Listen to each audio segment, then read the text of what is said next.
Jo, zdraví ťa Sebastian Bax, toto je interview v trojke s Mega Emom, nová hviezda, brácho, serus. Čau, bráško, som rád, že tu môže byť. Toto je 5 rýchlych otázok, brácho, Írsko alebo Slovensko? Írsko. Bumbeb alebo trap? Bumbeb. Nike alebo Adidas? Nike. Brácho, kuráci reze alebo bravčov? Starantuly. Bráško, anal alebo oral? Oral.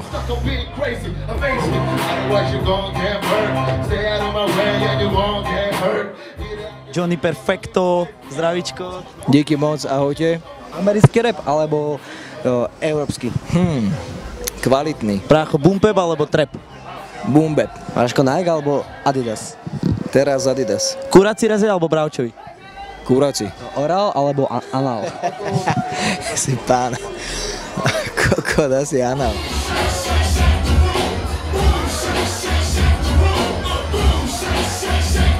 Keby si mal možnosť spolupracovať s nejakým americkým raperom, ktorý by to bol? Tupac. Bráško, koho najviac ceníš zo slovenskej scény a prečo? Ja cením každého, ktorý robí dobrú, kvalitnú hudbu a ktorý posúva ten slovenský hip-hop ďalej.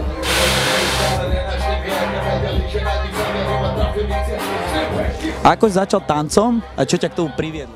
Presne ako sme dneska na party, boli také študentské parties, či tiež, že vlastne tí b-boyi, tanečníci začali tancovať kvôli babám, že sa obliekali, boli fresh.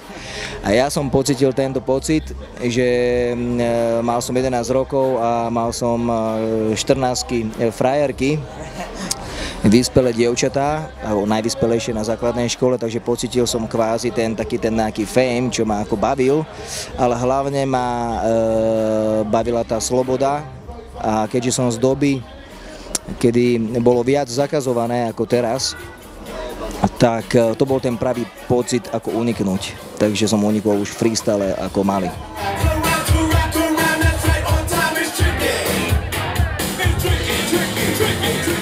Čo rád robíš vo voľnom čase? A máš ešte nejaké koníčky okrem rapu? Ty kokot, žerem veľa rezňov. Veľa ľudí zaujíma, prečo ste sa ako hip-hop fakulta rozpadli? Všetko zaniká. No a sme k tomu dospeli takýmto nejakým spôsobom, že v tom najlepšom treba prestať.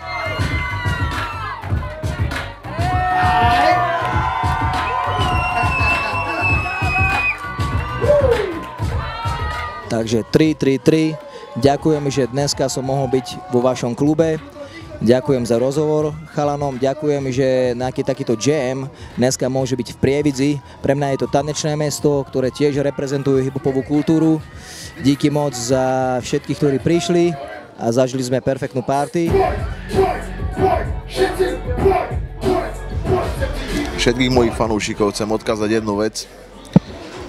A to je, že Mega M je tu pre vás. Mega M je kvalita, ktorá ostáva vo vás a ktorá ostane vo vás.